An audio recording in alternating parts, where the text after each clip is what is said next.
শুভেচ্ছা, লাল গোলাপ শুভেচ্ছা।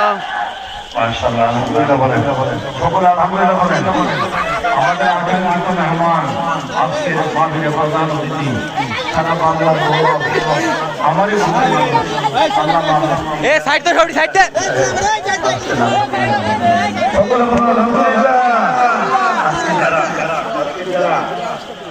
বলতে হয়েছে আমি উত্তর পাড়া প্রধানমন্ত্রীর বাড়িতে আয়োজন করেছেন আমার সভাপতি সাহেব, সভাপতি মেম্বার সাহেব, জনাব সিদ্দিকিয়া সাহেব, ইয়াকুব মাস্টার সাহেব,